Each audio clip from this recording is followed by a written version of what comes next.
The phone rang at 2 in the morning. David's hand reached for it in the dark, his heart already racing before he even knew why. No one calls at 2 in the morning with good news. Daddy. His daughter's voice was small. Broken. The way it used to sound when she was 7 years old and had scraped her knee. Emma, what's wrong? I'm at the hospital. It's Mom. She collapsed at work. They said her heart. Daddy, I don't know what to do. I'm scared. David sat up in bed, his whole body cold.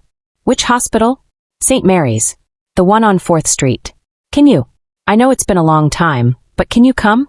Please. He was already pulling on his jeans. I'm coming right now. Stay with her. I'll be there in 20 minutes. He hung up and stood in the dark bedroom of his empty apartment. His hands were shaking. Through his mind ran one thought, over and over. Sarah. Before we continue, if this is your first time watching one of our videos, we'd love for you to hit that subscribe button. Your support means the world to us, and it helps us bring you even more powerful stories. He hadn't seen his ex-wife in 3 years, hadn't spoken to her in 2. The divorce had been quiet and sad, the kind where no one throws dishes or screams. Just 2 people who had slowly become strangers, signing papers in a lawyer's office while rain fell outside the windows. But now she was in a hospital bed, and their daughter was afraid.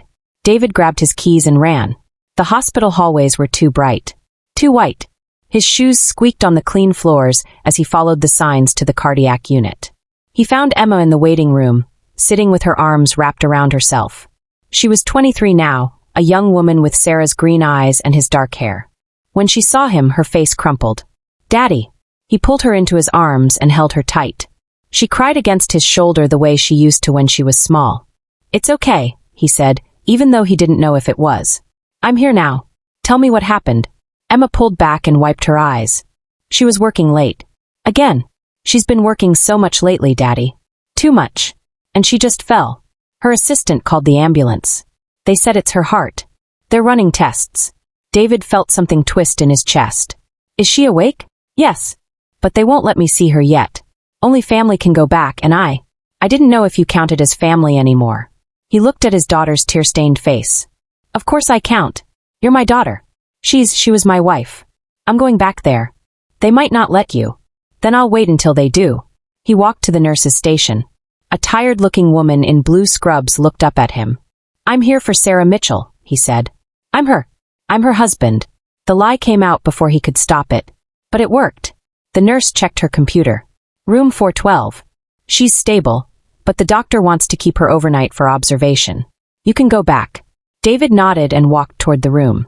His heart was beating hard now. 3 years. It had been 3 years since he'd seen her face. He stopped outside room 412, took a breath, and pushed open the door. Sarah was sitting up in the hospital bed, wearing a thin gown with wires attached to her chest. Her blonde hair was pulled back in a messy ponytail. She looked tired, small, older than he remembered, but still beautiful. She looked up when he walked in. Her eyes went wide. David. Hi, Sarah. They stared at each other for a long moment.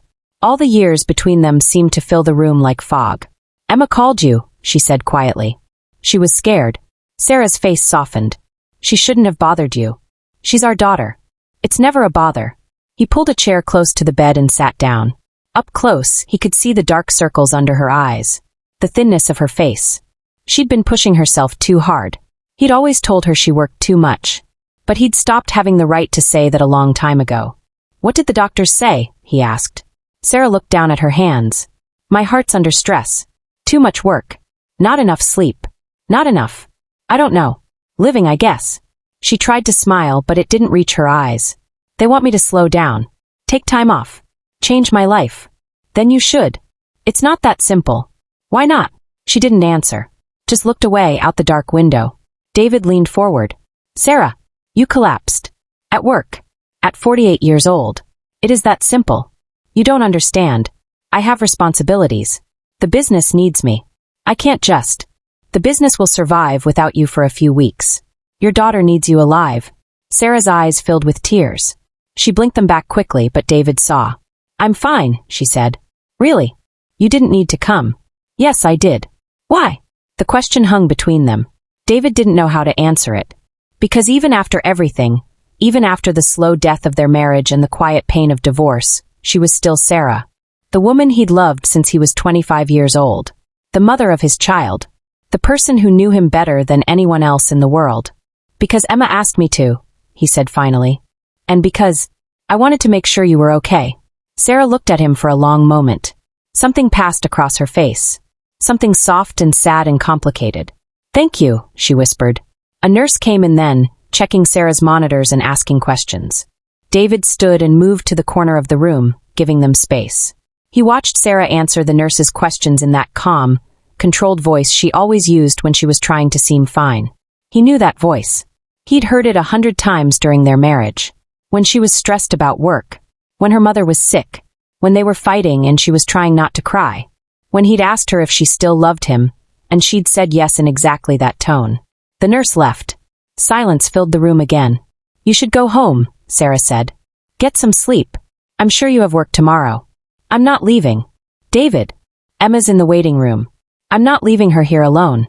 And I'm not leaving you. Sarah's face did something complicated. We're divorced, David. You don't have to do this. I know. Then why are you? He met her eyes. Because 3 years ago I made a promise to you. In sickness and in health. I know I broke a lot of things. But I don't break that one. Not tonight. Sarah's breath caught. For a moment she looked like she might cry. But then she closed her eyes and turned her face away. You always were too good, she said softly. No, I wasn't. That's why we're here. David sat back down in the chair. He wasn't sure what he meant by that. Wasn't sure what any of this meant. All he knew was that Sarah was here in a hospital bed, looking small and tired and alone. And for tonight, at least, he was going to stay. Even if it hurt. Even if it changed nothing. He was going to stay. Morning came slowly. David dozed in the uncomfortable chair beside Sarah's bed, waking every hour when nurses came in to check her vitals. Each time he opened his eyes, he saw her lying there in the dim light, and his chest felt tight. Around 6 in the morning, Emma came in carrying 2 cups of coffee from the hospital cafeteria. You stayed, she said, handing him one. Of course. Emma looked at her mother, still sleeping. How is she? Stable. The doctor should be in soon. Emma sat down in the other chair. She looked exhausted, her eyes red from crying and lack of sleep. Thank you for coming, Dad. You don't have to thank me. I wasn't sure you would. I know things are complicated. David sipped his coffee. It was terrible but hot. Things are never too complicated for you, Emma. Never. I wish you and Mom could have worked it out. It was the first time she'd said it out loud. In the 3 years since the divorce, Emma had been careful. Supportive of both of them. Never pushing. Never blaming. But now, in this hospital room at dawn, the truth came out. I wish we could have too, David said quietly. What happened? You never really told me. Just that you'd grown apart. David looked at Sarah's sleeping face. Even now, even after everything, she looked like home. We did grow apart, he said. But it was more than that. We forgot how to talk to each other. How to be with each other. I got lost in my work. She got lost in hers. And one day we woke up and realized we were living separate lives in the same house. But you loved each other. Yes. We did. We do. Love isn't always enough, sweetheart. Emma was quiet for a moment. That's the saddest thing I've ever heard. David put his arm around his daughter's shoulders. Sometimes life is sad. But we keep going anyway. Sarah stirred then, her eyes opening slowly. She looked confused for a moment, then remembered where she was.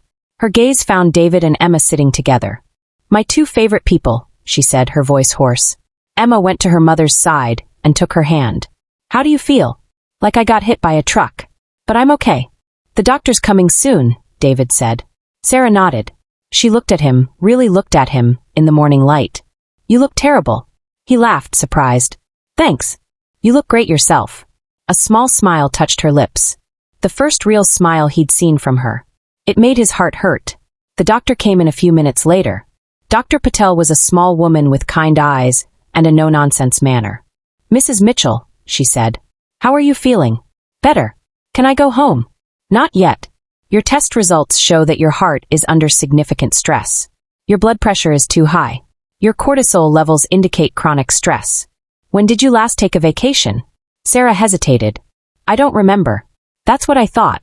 Mrs. Mitchell, you need to make some serious changes.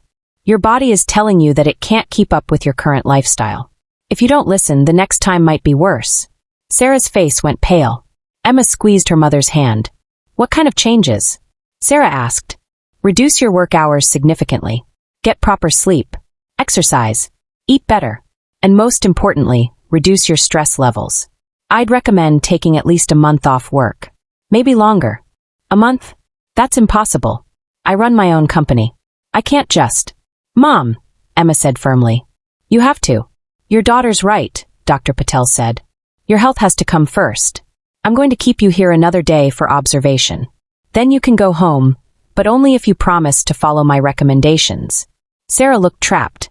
David knew that look. She hated feeling out of control. Hated being told what to do. But she also knew the doctor was right. Okay, she said finally. I'll try. Not try. Do, Dr. Patel said. I'm serious, Mrs. Mitchell. This is your wake-up call. Don't ignore it. After the doctor left, Sarah slumped back against the pillows. She looked defeated. I don't know how to do this, she said quietly.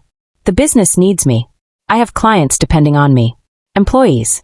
I can't just disappear for a month. You have managers, David said. Let them manage. It's not that simple. Why not? Sarah was quiet for a long moment. When she spoke, her voice was small. Because if I'm not working, then what am I?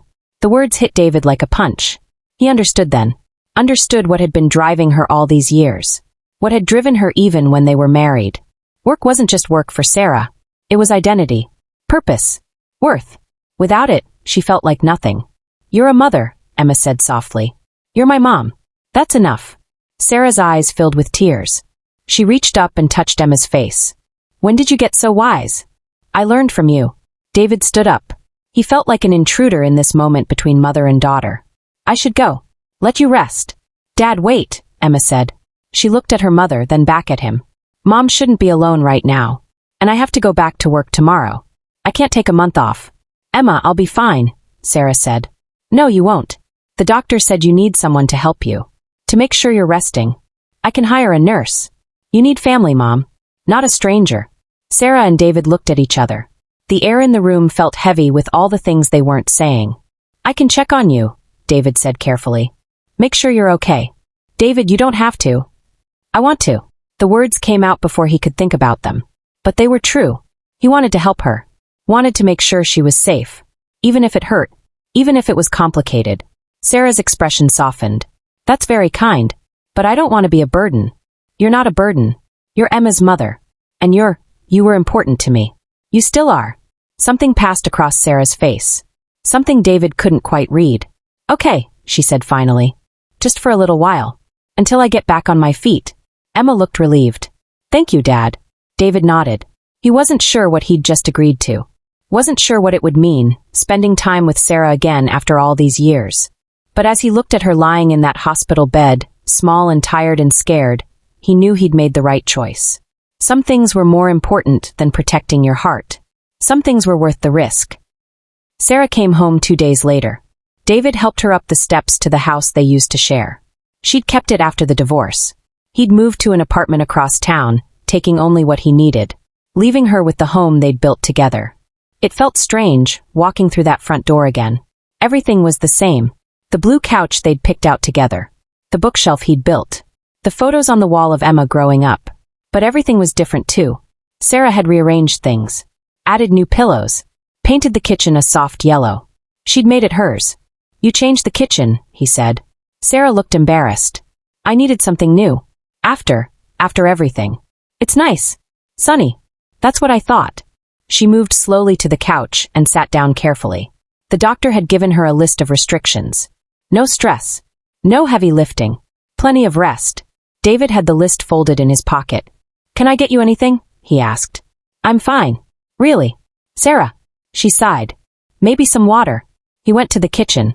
Even the glasses were in different places now. He opened 3 cabinets before finding them. When he came back, Sarah was lying on the couch with her eyes closed. She looked so tired. He set the water on the coffee table and sat in the chair across from her. When's the last time you slept through the night? He asked. I don't remember. When's the last time you ate a real meal? David, I'm serious. The doctor said you need to take care of yourself. So I need to know what that looks like. Sarah opened her eyes and looked at him. I'm not used to people taking care of me anymore. I know. But for the next few weeks, you'll have to get used to it. You have your own life.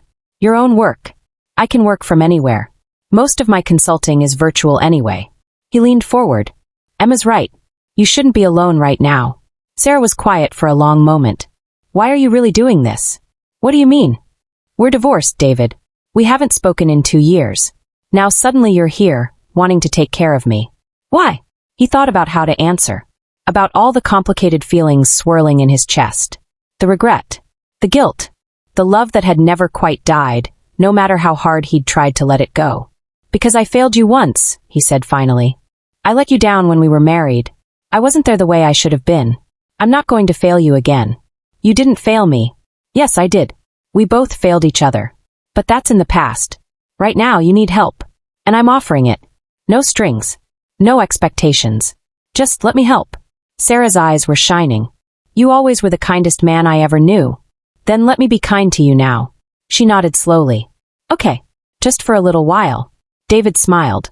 Good. Now, what do you want for dinner? I'm not hungry. Sarah. Fine. Something light. Soup maybe. I'll make soup. He stood and went to the kitchen.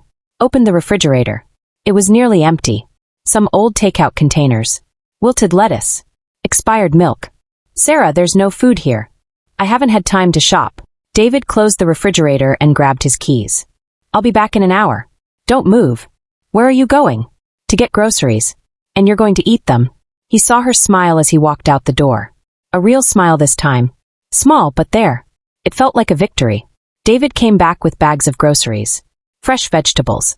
Chicken. Rice. Ingredients for real meals. Things Sarah needed to get healthy again.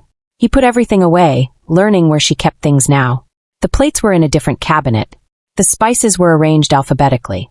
She'd always been organized, but this was new. He made soup from scratch. Chicken and vegetables simmered slowly. The smell filled the house. When he brought Sarah a bowl, she was sitting up looking more alert.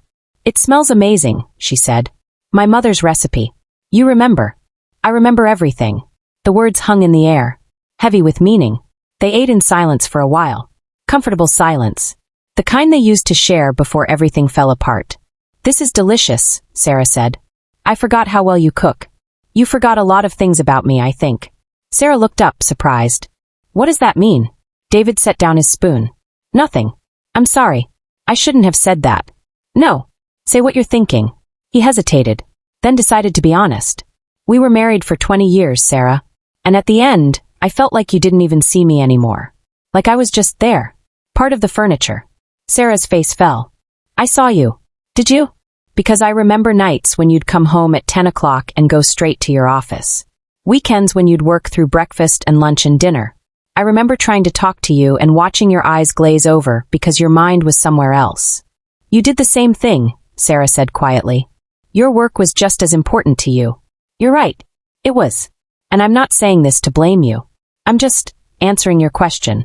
About why things fell apart. We stopped seeing each other. We became invisible. Sarah's hands were shaking. She set down her bowl. I never meant for that to happen. Neither did I. But it did. And here we are. Here we are, she echoed. They sat in the gathering darkness. David stood and turned on a lamp. The soft light made everything feel gentler somehow. I should let you rest, he said. Will you come back tomorrow? If you want me to. I do. David picked up the empty bowls. Then I will. Get some sleep, Sarah. Real sleep. David. He turned. Thank you. For everything. For coming to the hospital. For this. You didn't have to. I know. Then why? He looked at her sitting there on the couch in the lamplight. Still beautiful. Still the woman he'd loved for half his life. Because some things don't stop mattering just because time passes, he said. Some people stay important even when they're not in your life anymore. Sarah's breath caught. You stay important too. To me.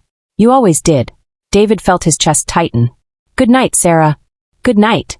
He let himself out, closing the door softly behind him. As he drove home through the dark streets, his hands gripped the steering wheel tight. His heart was pounding.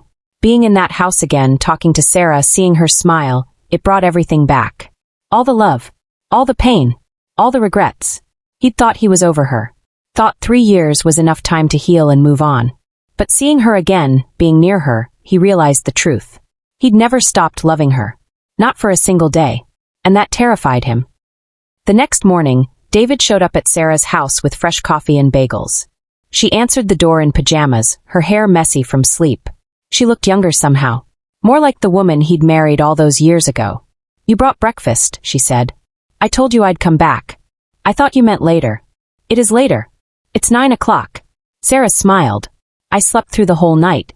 I can't remember the last time I did that." "Good. That's what you need." He followed her inside. She moved to the couch, and he set the coffee and bagels on the table. "I can't eat all this," she said. "You're going to try." They ate together in the morning light. Sarah told him about a dream she'd had. About being on a beach somewhere warm. About feeling peaceful. "Maybe you should go to a beach," David said. "Maybe. I'm serious. When you're stronger, take a trip. Somewhere you've always wanted to go." Sarah looked thoughtful. "I always wanted to see Greece. All those white buildings by the blue water. It looks like a dream." "Then go to Greece." "Alone?" The question felt loaded. David didn't know how to answer. "Emma would go with you," he said finally. "Maybe." They finished eating. David cleaned up while Sarah showered and changed.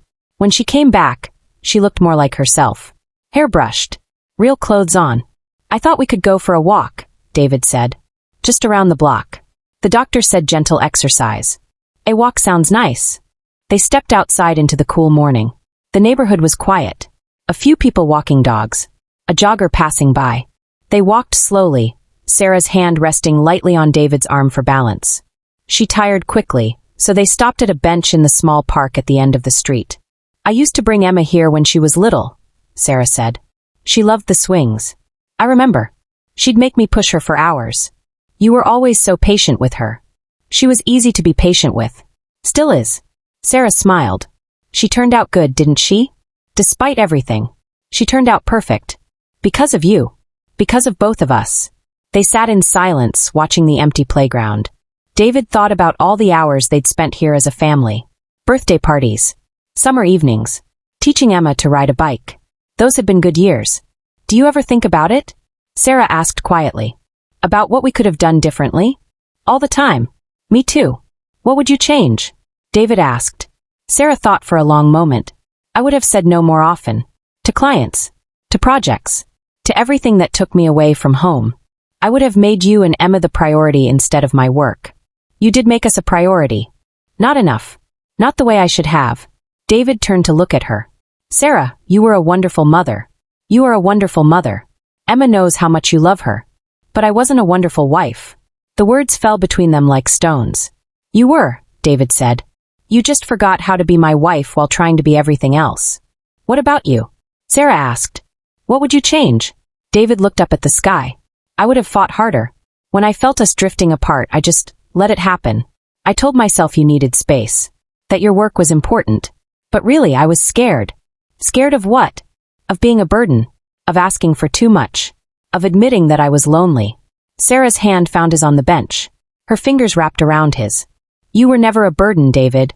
I felt like one. Toward the end, every time I asked for your time or attention, I felt like I was taking something away from you." "I'm sorry," Sarah whispered. "I never wanted you to feel that way." "I know. And I'm sorry too. For giving up. For signing those papers without fighting for us." They sat holding hands on the park bench. Two people who had loved each other for so long, finally saying the things they should have said years ago. "Can I ask you something?" Sarah said.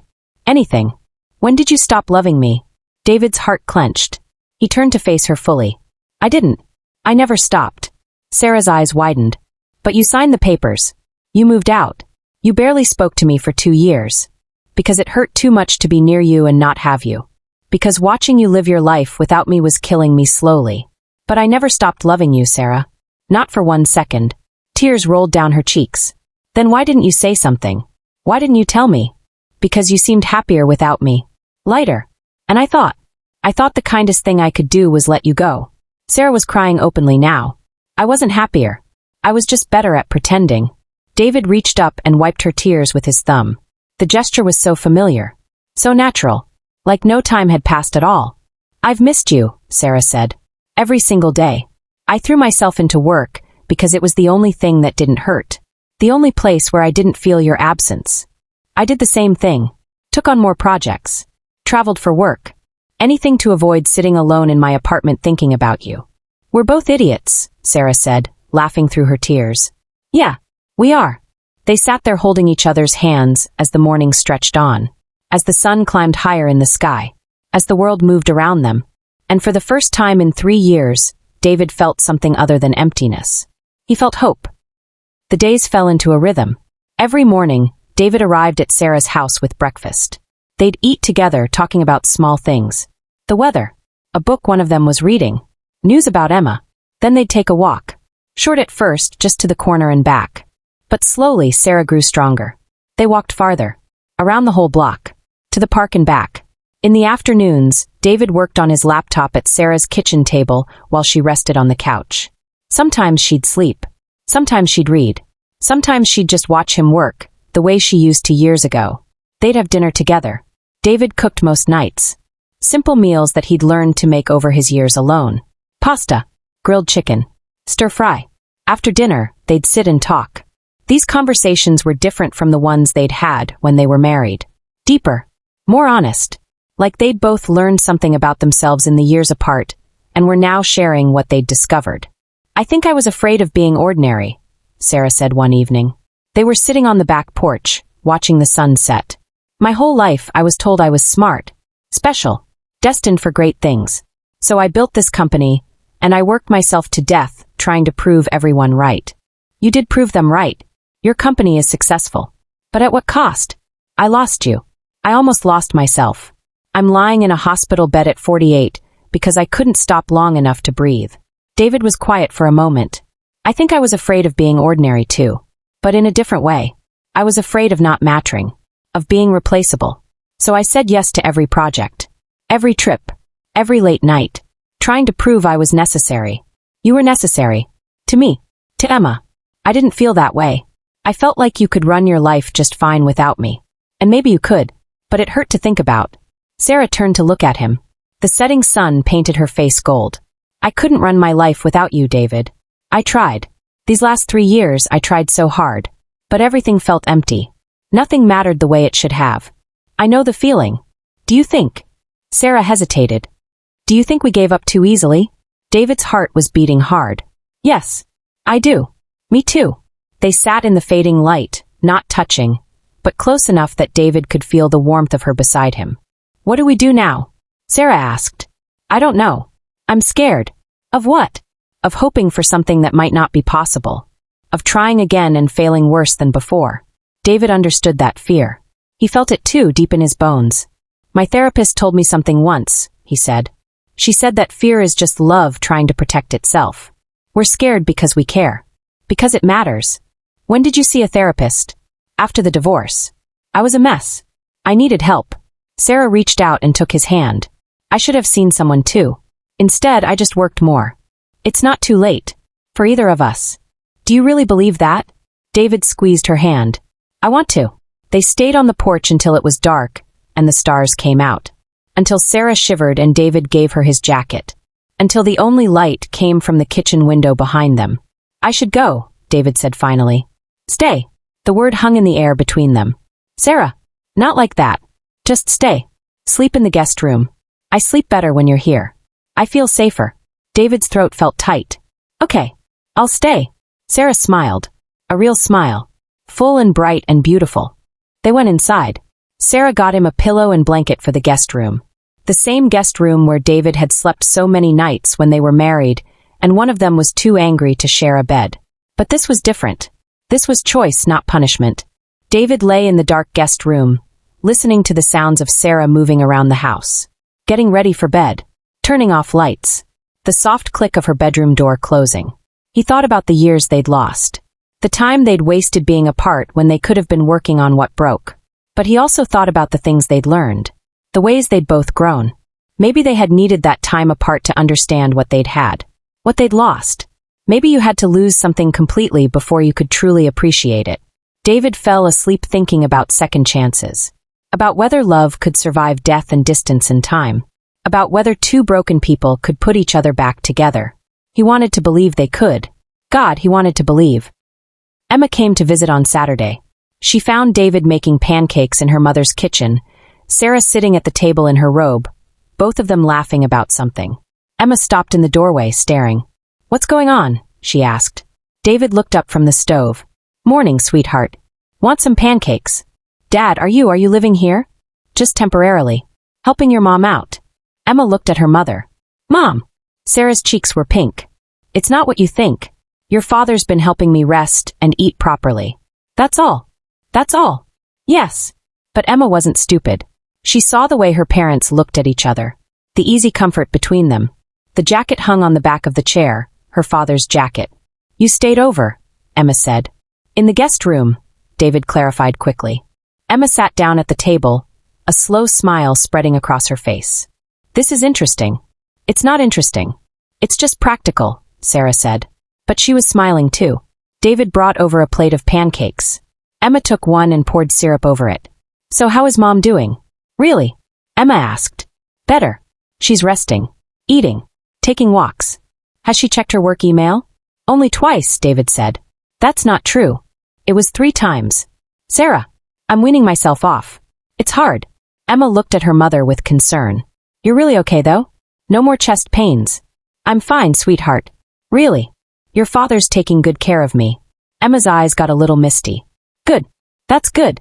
They ate breakfast together, the 3 of them, like they used to on weekends when Emma was young. Before work took over. Before the distance crept in, Emma told them about her job at the nonprofit. About a project she was working on to help homeless families find housing. About a man named Jason she'd been seeing for a few months. Jason? Sarah asked. You didn't tell me about a Jason. I'm telling you now. What's he like? David asked. Emma smiled. He's kind. Patient. He works with kids at an after-school program. He makes me laugh. I'd like to meet him, Sarah said. Me too, David added. Emma looked between her parents. Both of you? Together? Why not? Sarah said. Because you're divorced. Because you don't do things together anymore. Sarah and David exchanged a look. Something passed between them. Something warm and uncertain and full of possibility. Maybe we should start, Sarah said quietly. Emma's face lit up. Really? We're not making any promises, David said quickly. We're just figuring things out. But you're talking. You're spending time together. Yes. That's more than you've done in 3 years. She wasn't wrong. After breakfast, Emma helped clean up. Then she pulled David aside in the living room while Sarah was upstairs. Dad, what's really going on? David sighed. I don't know, sweetheart. Honestly, your mom needed help. I wanted to help her. But being here with her, talking to her, it's bringing up a lot of feelings. You still love her. I never stopped. Does she know? I told her. Emma's eyes went wide. You did? What did she say? That she never stopped loving me either. Emma grabbed her father's arm. Dad, this is huge. What are you going to do? I don't know. We're taking it slow. We hurt each other before. We don't want to make the same mistakes.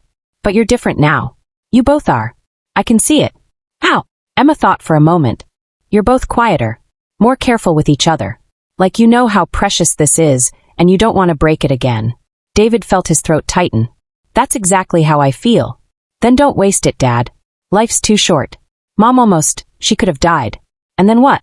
You'd have spent the rest of your life wondering what if. You're very wise, you know that? I learned from the best. Emma hugged him tight. I want you both to be happy. Together or apart. But I think you're happier together. I think so too. Sarah came back downstairs then, her hair brushed, dressed in jeans and a soft sweater. She looked healthy, rested, more alive than David had seen her in years. Emma hugged her mother. I have to go. Work stuff. But I'll come by next weekend, okay? Bring Jason, Sarah said. Really? Really? I want to meet this man who makes you laugh. After Emma left, the house felt quiet again.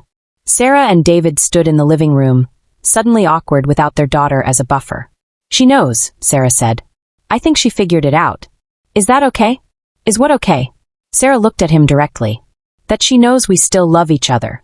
David moved closer. I think it's more than okay. What do we do now? I don't know. What do you want to do? Sarah reached out and took his hand.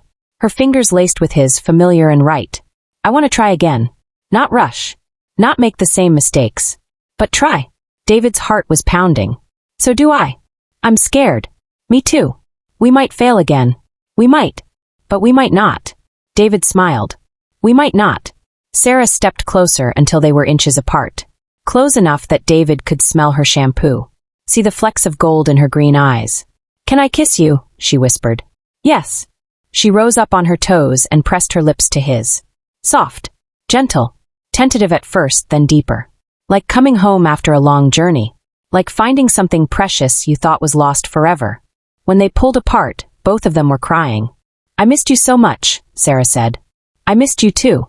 They held each other in the quiet living room. No promises. No grand declarations. Just two people who had loved each other for half their lives, taking the first fragile step toward finding each other again. Outside, the world went on. Cars drove past. Neighbors walked their dogs. The sun moved across the sky. But inside that house, time stopped.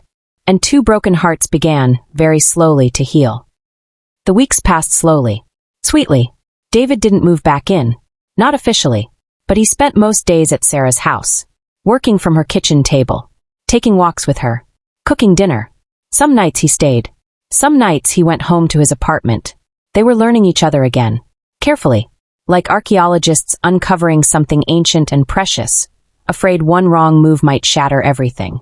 Sarah went back to her doctor. The news was good. Her blood pressure was down. Her stress levels were better. She was healing. Whatever you're doing, keep doing it, Dr. Patel said.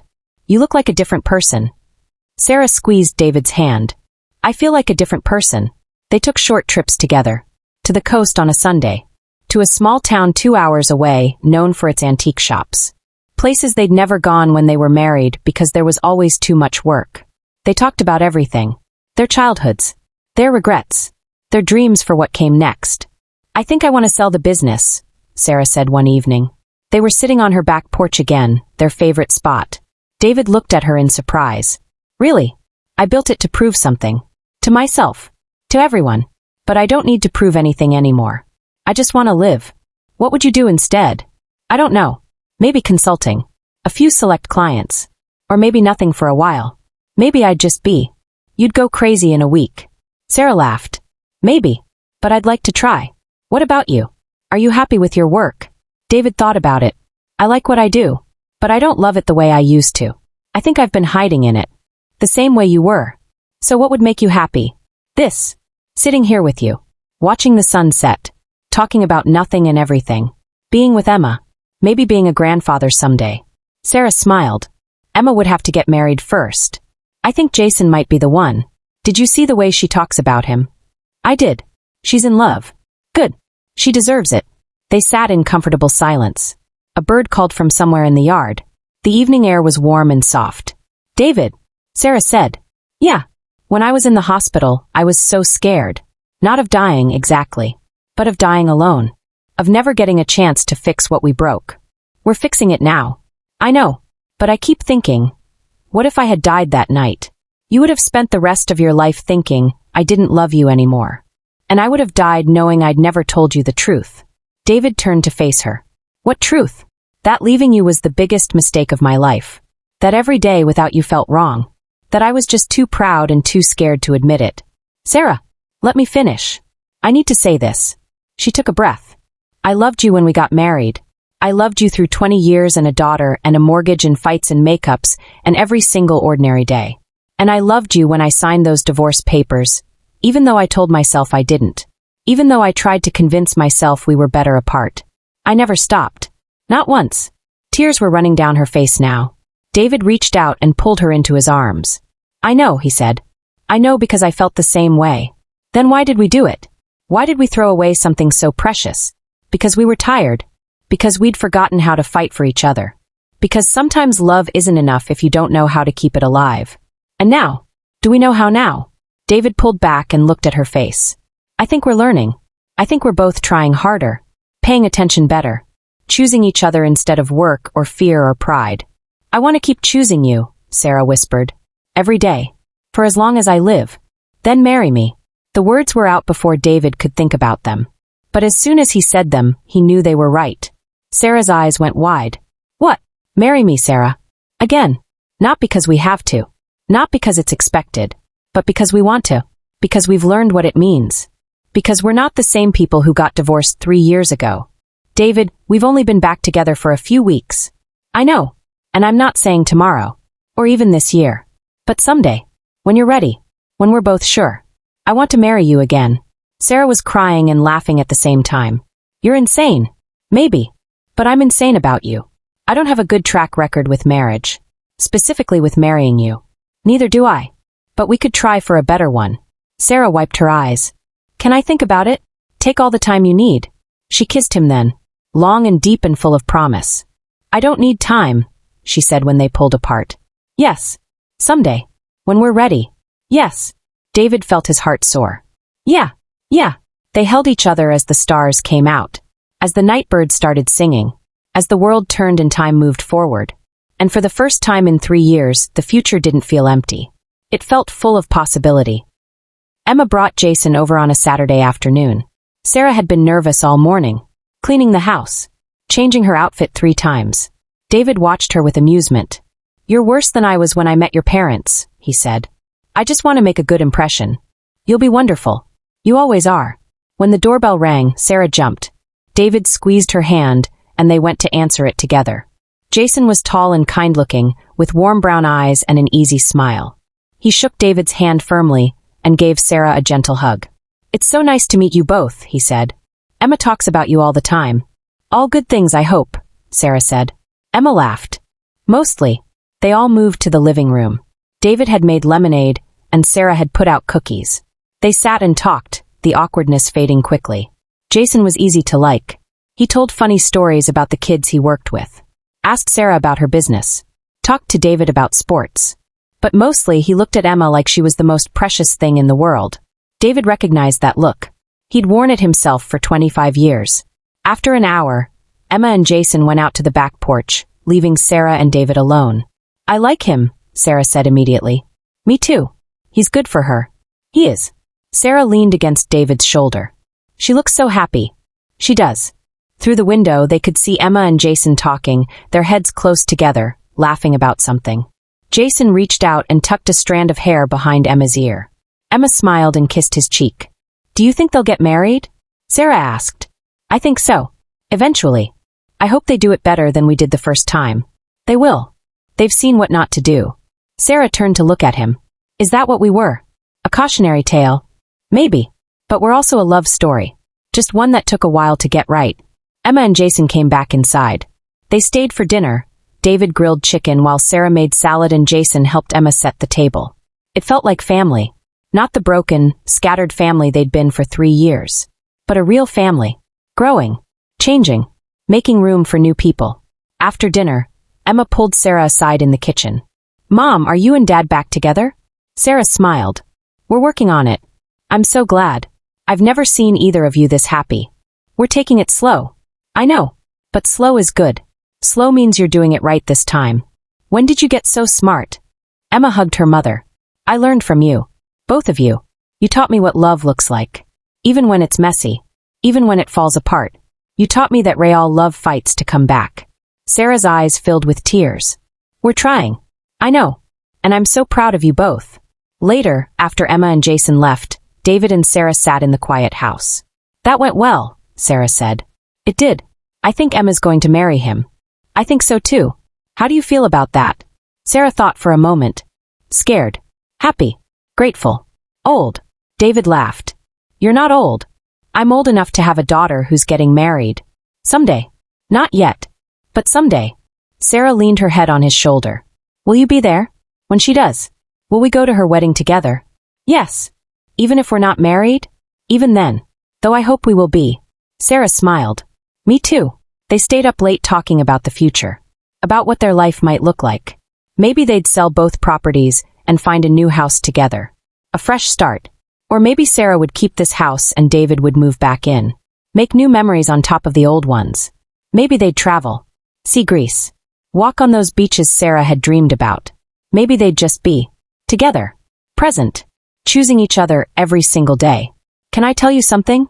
Sarah said as they were getting ready for bed. David was staying over again. In the guest room still, but that felt right. They weren't rushing. Anything. When I was young, my mother told me that marriage was work. Hard work. And I thought I understood what she meant.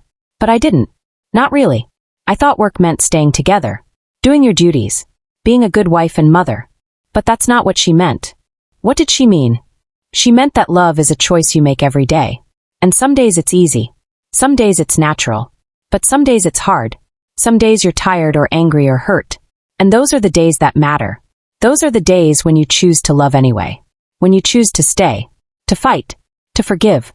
That's the work. David nodded slowly. And we stopped choosing. We did. We let the hard days pile up until they were all we could see. Until choosing each other felt too difficult. What about now? Sarah took his hand.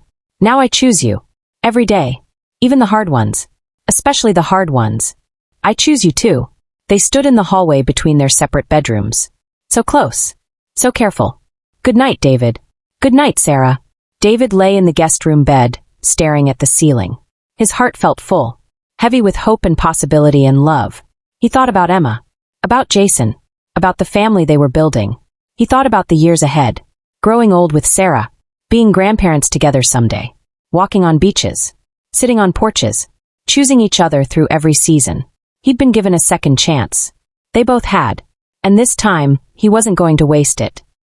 3 months later, Sarah went back to work. But it was different now. She hired a CEO to run the daily operations of her company. She stepped back to a consulting role, working only 20 hours a week. She said no to projects that didn't excite her. She left the office at 5 o'clock every day. And she came home to David. He'd officially moved back in 2 months after that kiss on the porch. They'd had a long talk first. About expectations. About fears. About what they both needed to make it work this time. I need you to tell me when you're unhappy, Sarah said. Not wait until it builds up. Not pretend everything's fine. I need you to make time for us, David said. Even when work is busy. Even when it feels like you're too tired. We have to be the priority. We will be. I promise. They were keeping their promises. Every morning, they had coffee together before work. Really together. Phones put away. Full attention on each other. Every evening they cooked dinner together. Talked about their days. Made plans for the weekend. Every Sunday they did something just for them. A drive. A hike. A movie. Time that was sacred and protected. It wasn't perfect. They still had fights sometimes. Still got on each other's nerves. Still had to work through old patterns and new fears. But they were doing the work. David started seeing his therapist again. Sarah started seeing one too. Sometimes they went together, to couples therapy, learning better ways to communicate and love. You two are doing remarkably well, their therapist said one session. Most couples who reconcile after divorce struggle much more than you are. I think we needed the divorce, Sarah said. As terrible as it was. We needed to lose each other to understand what we had. And what did you have? The therapist asked. Sarah looked at David. Everything. 6 months after Sarah came home from the hospital, they had a party. Not a wedding. Not yet. But a celebration of their life together. A reminder that they'd found their way back. Emma and Jason came. Sarah's sister flew in from California. David's brother drove up from Texas. A few close friends who'd watched them fall apart and were now witnessing them come back together. They gathered in the backyard on a warm evening in summer. Lights strung in the trees. Music playing softly. Food and laughter and love. Emma gave a toast. When my parents got divorced, I thought it was the end of something, she said. And it was. But it was also the beginning. The beginning of them learning who they were as individuals. The beginning of them understanding what they needed. What they wanted. Who they wanted to be. And now they're choosing each other again. Not because they have to. Not because it's easy. But because love is worth fighting for. Because some people are worth coming back to. Mom. Dad. I'm so proud of you both. Everyone raised their glasses. Sarah was crying. David put his arm around her and pulled her close. Later, when most of the guests had left, David and Sarah stood in the backyard under the lights. Slow dancing to music no one else could hear. Happy? David asked. So happy. No regrets. Only that we wasted 3 years. We didn't waste them. We needed them. Sarah rested her head on his chest. You're right. But I'm glad they're over. I'm glad we're here. Me too. They swayed in the soft light. Around them, the world was quiet and peaceful. David. Yeah. I'm ready. He pulled back to look at her face. Ready for what? To marry you. Again. For real this time. David's heart jumped. Are you sure? Completely sure. I don't want to wait anymore. I don't want to be careful anymore. I want to be your wife again. I want to make promises and keep them. I want to build a life that neither of us has to run away from. David kissed her. Long and deep and full of joy. When? He asked. Soon. Small. Just us and Emma and whoever matters most. Nothing fancy. Just honest. Perfect. They told Emma that night before she left. She screamed and hugged them both and cried happy tears. Can Jason come? She asked. Of course, Sarah said. Can I help plan it? We'd love that. Emma drove away with Jason, already making plans and calling friends with the news. Sarah and David stood in the driveway, watching the taillights disappear. Our daughter's going to plan the whole thing, David said. I know. She's going to go overboard. Probably. Are you okay with that? Sarah smiled. I'm okay with anything as long as you're there. I'll be there. Always. They went inside and cleaned up from the party, washing dishes, putting away chairs, moving through the familiar rhythms of a shared life. When everything was clean, they sat on the couch together. Sarah's head on David's shoulder, his arm around her waist. Tell me something, Sarah said. What? Tell me you'll never leave again. I'll never leave again. Promise. Promise. Tell me you'll always come home. I'll always come home. Promise. Promise. They sat in the quiet house, making promises they knew how to keep now. Promises built on hard lessons and second chances, and love that had survived everything life threw at it. Outside, the summer night was warm and full of stars. Inside, two people who had loved each other for 25 years held each other close, and knew, finally, that they were exactly where they belonged. They got married on a Tuesday afternoon in October. No big church. No fancy reception. Just a small ceremony in the backyard where they'd first decided to try again. Emma stood beside her mother as maid of honor. Jason stood beside David as best man. Sarah's sister was there. David's brother. A handful of close friends. The justice of the peace was a kind woman with gray hair who'd seen her share of weddings. But she said later she'd never seen two people look at each other the way David and Sarah did. Like they'd been given a gift they'd never expected. Like they knew exactly how precious it was. Sarah wore a simple cream dress. Nothing elaborate. Just beautiful. David wore a dark suit and couldn't stop smiling. When it came time for the vows, they'd written their own. David went first. Sarah, 25 years ago, I promised to love you forever. And I meant it. But I didn't understand what forever meant. I didn't understand that love isn't just a feeling. It's a choice. A daily decision to stay. To listen. To forgive. To try. I failed at that the first time. I stopped choosing. I stopped trying. But I never stopped loving you. And now I'm standing here, older and maybe a little wiser, making the same promise again. But this time I understand it. This time I know what it costs. And I'm willing to pay it. Every single day. For the rest of my life. I choose you, Sarah. Today and always. Sarah's hands were shaking as she held David's. Tears rolled down her face as she spoke. David, when we got divorced, I thought I'd lost everything that mattered. I threw myself into work because it was the only thing that didn't hurt. But I was wrong. Work couldn't fill the space you left. Nothing could. These last few months, finding you again, learning to love you better this time, it's been the greatest gift of my life. You've been patient with me. Kind to me. You've forgiven me for things I'm still learning to forgive myself for. And you've shown me that it's never too late. Never too late to change. Never too late to choose differently. Never too late to come home. I love you. I've always loved you. And I promise to keep choosing you. To make time for you. To show up for you. Every day. Every moment. For as long as I live. There wasn't a dry eye in the backyard. The justice of the peace pronounced them husband and wife. David kissed Sarah like he'd been waiting years to do it. Because he had.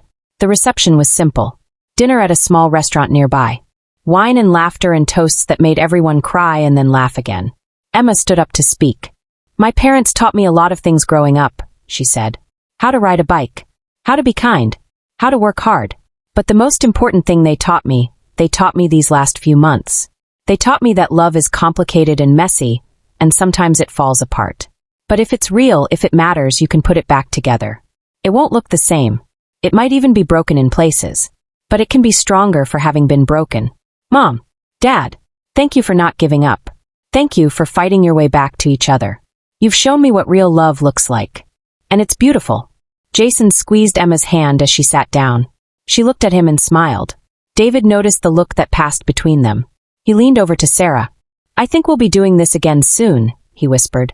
For Emma. Yeah. Sarah smiled. Good. She deserves what we have now. After dinner, everyone went back to the house. They danced in the living room. Told stories. Celebrated until late into the night. Finally, the guests left. Emma hugged them both at the door. I'm so happy for you, she said. Thank you for never giving up on us, Sarah said. How could I? You're my parents. You're my people. After Emma and Jason drove away, David and Sarah stood alone in their house. Their house. Not his. Not hers. Theirs. Hello, wife, David said. Sarah laughed. Hello, husband. How does it feel? The same. And completely different. Yeah. The same because I never stopped feeling married to you in my heart. Different because now I understand what that means. David pulled her close. I love you, Sarah. I love you too. They slow danced in the empty living room. No music. No lights. Just two people holding each other in the dark. What do you think the next 25 years will look like? Sarah asked. I don't know. But I think they'll be better than the first 25. How can you be sure? Because we're starting from a place of honesty this time. Because we've already survived the worst. Because we know what we're fighting for. Sarah looked up at him. What are we fighting for? This. Us. Every ordinary day. Every quiet moment. Every chance to choose each other again. That sounds good to me. They stayed up late, talking about their plans. They'd take that trip to Greece Sarah had always wanted. Maybe next spring. They'd spend more time with Emma. Be present for whatever came next in her life. They'd work less. Live more. Make time for the things that mattered. Each other. Family. Love. Do you have any regrets? Sarah asked as they were getting ready for bed. David thought about it. Only one. What? That it took almost losing you to figure out what I had. Sarah kissed him softly. But you didn't lose me. I'm right here. I know. And I'm never taking that for granted again. They lay in bed together. Their bed. Not the guest room anymore. Not separate rooms. Together. Sarah's head rested on David's chest. His arm wrapped around her shoulders. Her hand over his heart. Tell me something, she said sleepily. What? Tell me this is real. Tell me I'm not dreaming. This is real. You're not dreaming. I'm here. I'm not going anywhere. Promise? Promise. Sarah fell asleep in his arms. David stayed awake a while longer, just feeling her breathe. Feeling the warmth of her beside him. Feeling grateful for second chances and hard lessons and love that wouldn't die no matter how much neglect it endured. He thought about Emma's words at the reception. About love being broken but stronger for it. She was right. He and Sarah weren't the same people who'd gotten married 25 years ago. They weren't even the same people who'd gotten divorced 3 years ago. They'd been broken. They'd been lost. But they'd found their way back. And now they were something new. Something stronger. Something built on understanding and forgiveness and choice. David kissed Sarah's forehead and closed his eyes. Tomorrow would bring its own challenges. Its own joys. Its own ordinary moments. But they'd face it together. The way they always should have. The way they always would from now on. 2 years later, David stood in the hospital waiting room again. But this time the fear was different. The anticipation was different. This time there was joy. Sarah sat beside him, holding his hand. They'd gotten the call 3 hours ago. Emma was in labor. You're going to be a grandfather, Sarah said, smiling. And you're going to be a grandmother. Don't remind me. I'm too young to be a grandmother. You're perfect. They'd spent the last 2 years building the life they'd always wanted. They'd gone to Greece just like Sarah had dreamed, walked on those white beaches, swam in that impossibly blue water, made love under the Mediterranean sun like they were 25 again. They'd been there when Emma and Jason got engaged. Been there for the wedding last summer. A beautiful ceremony in a garden, with Emma in white and Jason in tears as he said his vows. They'd watched their daughter start her life with the man she loved. And they'd been grateful. Grateful they hadn't missed it. Grateful they were together to see it. Grateful for every second chance. Now they were waiting for the next chapter. The next generation. A grandchild who would never know about the years when Grandma and Grandpa weren't together. Who would only know love and stability and family. Jason came out into the waiting room. His face was glowing. It's a girl, he said. Emma's okay. The baby's perfect. Do you want to meet her? David and Sarah stood up together. Sarah was crying. David's hands were shaking. They followed Jason down the hall to Emma's room. Emma was sitting up in the hospital bed, looking tired and beautiful and radiant. In her arms was a tiny bundle wrapped in a pink blanket. Mom! Dad! Come meet your granddaughter. David and Sarah moved to the bedside. Emma carefully handed the baby to Sarah. Sarah looked down at the small face. The tiny features. The perfect little hands. She's beautiful, Sarah whispered. What's her name? Emma smiled. Hope. We're calling her Hope. David felt his throat tighten. He looked at Sarah holding their granddaughter. At Emma exhausted and happy in the bed. At Jason standing proudly beside his wife. At the family they'd almost lost. The family they'd fought so hard to keep. Hope, he said. It's perfect. Sarah handed the baby to David. He held her carefully, this tiny new life. This promise of the future.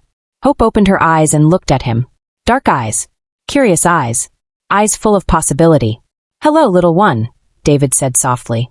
I'm your grandpa. And that beautiful woman crying over there is your grandma. You're very lucky. You're born into a family that knows how to love. Even when it's hard. Even when it's complicated. We know how to choose each other. How to come back. How to never give up. The baby made a small sound. David smiled. Your mom is amazing. She's strong and kind, and she's going to teach you so many things. And your dad is a good man. One of the best I know. You're going to have a wonderful life. Full of love. Full of chances to be whoever you want to be. Sarah stood beside him, looking down at Hope. And your grandpa and I will always be here. For you. For your mom. For your whole family. We promise. They stayed at the hospital until visiting hours were over. Holding Hope. Talking to Emma. Celebrating this new life. When they finally drove home, it was late. The streets were quiet. The stars were bright overhead. That was one of the best days of my life, Sarah said. Mine too. Right up there with marrying you. Both times. David laughed. Both times. The second time was better. Agreed. They pulled into their driveway. Went inside their house. The house full of memories. Old ones and new ones. Broken pieces and healed places. They got ready for bed, moving through their evening routine. The one they'd built over 2 years of choosing each other every single day. As they lay in the dark, Sarah said, Tell me something. What? David asked. It was their ritual now. Every night. One of them would ask. The other would answer. Tell me you're happy. I'm happy. Happier than I ever thought I could be. Me too. Tell me something, David said. What? Tell me you're glad we found our way back. I'm glad. I'm grateful. I'm blessed. Tell me something. What? Tell me you love me. I love you. With everything I am. Everything I have. Everything I'll ever be. Tell me one more thing. Anything. Tell me you'll never stop choosing me. I'll never stop choosing you, Sarah. Every day. Every moment. For the rest of my life. I promise. She moved closer in the dark. He held her tight. And they fell asleep that way. Together. The way they'd almost lost. The way they'd fought so hard to find again. The way they'd always be from now on. Two people who'd loved each other through youth and middle age. Through marriage and divorce and marriage again. Through mistakes and forgiveness and grace. Two people who'd learned that love isn't just a feeling. It's a choice. And they were choosing each other. Today. Tomorrow. Forever. The morning sun came through the kitchen window warm and golden. David stood at the stove making pancakes. Behind him, he could hear laughter from the living room. High-pitched and joyful. The sound of children playing. Sarah came into the kitchen carrying Hope, now 5 years old, on her hip. Hope had Sarah's green eyes and Emma's dark hair. She was talking non-stop about something that had happened at preschool. And then Charlie said his dad could lift a car, but I said that's impossible because cars are too heavy, and Miss Jennifer said I was right, and, Grandpa, are the pancakes ready yet? David turned and smiled. Almost, sweetheart. Go wash your hands. Sarah set Hope down and the little girl ran off. Sarah moved to stand beside David at the stove. How many are you making? She asked. Enough for everyone. Emma and Jason are bringing the boys over, remember? I remember. I just can't believe we're feeding 5 people now. David kissed her cheek. 6 if you count yourself. I always forget to count myself. I know. That's why I do it for you. The doorbell rang. Hope screamed with excitement and ran to answer it. Emma came in carrying 2-year-old twin boys, Michael and James. Jason followed behind with a diaper bag and a tired smile. Morning, Emma said. Sorry we're late. Someone decided he didn't want to wear pants today. Was it Michael or James? Sarah asked. Both of them. At the same time. I swear they plan these things. The house filled with noise and chaos and joy. Children running. Adults laughing. Pancakes being eaten faster than David could make them. This was Sunday morning now. Every Sunday, Emma brought the children over. They'd have breakfast together. Then they'd go to the park or play in the backyard or just sit and talk while the kids ran around. It was sacred time. Protected time. The thing David and Sarah had learned, really learned, was that family didn't just happen. You had to make space for it. Make time for it. Choose it over and over again. After breakfast, they all went to the park. The same park where David and Sarah used to bring Emma when she was small. The same park where they'd sat on a bench years ago and finally admitted they still loved each other. David pushed Hope on the swing while Sarah walked with Emma, the twin boys toddling between them. Jason sat on a bench nearby, scrolling through his phone but looking up often to watch his family. "How are things with you and Dad?" Emma asked her mother. "Good. Really good. Just good." Sarah smiled. "Better than good. Your father and I are happy, Emma. Truly happy. In a way we never were before." "What's different?" Sarah thought about it. "We're present now. We don't take each other for granted. Every day we make small choices that say, 'You matter to me.' And those small choices add up to a life worth living. I'm trying to do that with Jason. But it's hard with the twins. We're so tired all the time." "I know. But that's when it matters most. When you're exhausted and overwhelmed and you just want to collapse, those are the moments when you have to choose each other. Even if it's just holding hands for 30 seconds. Or saying thank you for something small. Those moments count." Emma squeezed her mother's arm. "You and Dad are different people now. Better people. Not better. Just more honest. More aware." They watched David spinning Hope around, both of them laughing. The sun caught in Hope's hair, turning it gold. She looked so much like Emma had at that age. "I'm glad you called him that night," Emma said quietly. "When you were in the hospital. I'm glad he came." "Me too. It was the best decision I ever made. Letting him back in. He never really left, though. Not in here." Emma touched her heart. "No, he didn't. I just had to stop being too afraid to admit it." Later, they all had lunch together. Sandwiches in the backyard. The twins made a mess. Hope told elaborate stories about her imaginary friend. Jason fell asleep in the lawn chair. Emma helped clean up while David watched the children. Sarah sat on the back porch, looking at her family scattered across the yard. Her daughter, her son-in-law, her 3 grandchildren, her husband, her second-chance life. She thought about the woman she'd been 5 years ago, lying in that hospital bed, exhausted, burned out, alone. She'd thought her life was over then, thought she'd wasted it chasing things that didn't matter. But she'd been wrong. Her life wasn't over. It was just beginning again. All because David had answered his phone at 2 in the morning. All because Emma had been brave enough to call him. All because they'd been willing to do the hard work of finding each other again. Emma came out and sat beside her mother. "What are you thinking about?" she asked. "How lucky I am." "We're all lucky, Mom. You and Dad gave us all a gift when you got back together." "What gift?" "Hope. Real hope. The kind that says it's never too late. Nothing is too broken. Love can survive anything if you let it." Sarah felt tears prick her eyes.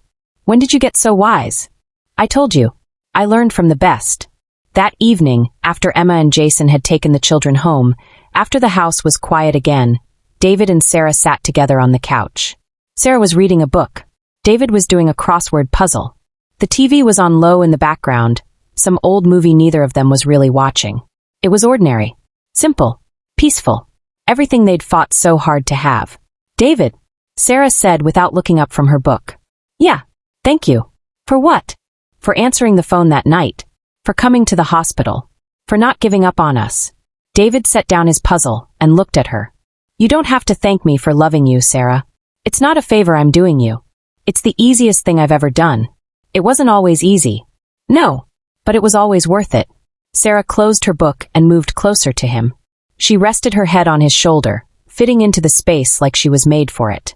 "Tell me something," she said. "What?" "Tell me what you see when you look at our life now." David thought about it.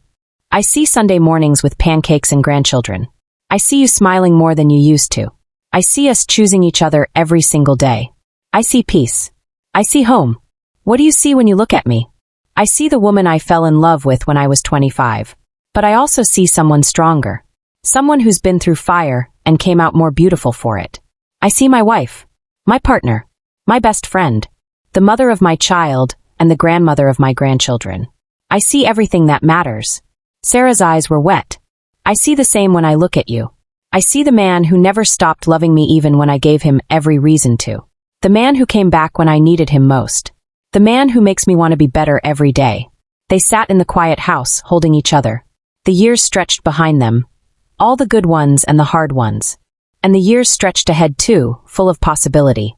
"Do you ever think about what would have happened if you hadn't come that night?" Sarah asked. "Sometimes. But not often. There's no point in thinking about the life we didn't live. But if you had to guess, I would have been miserable. You would have been miserable. Emma would have missed having her parents in the same room. And our grandchildren wouldn't know what it looks like when two people love each other the right way. The right way, Sarah repeated. What is the right way? I don't know if there's just one right way. But our way works. Being honest. Being present. Being willing to fail and try again. Choosing each other even when it's hard. Especially when it's hard. Sarah kissed him softly. I'm glad we found our way back to each other. Me too. They stayed up late talking about nothing important. About a movie they wanted to see. About Hope's upcoming birthday party. About maybe taking another trip next year. Maybe Italy this time. Normal conversations. Ordinary plans. The kind of life they'd almost lost forever.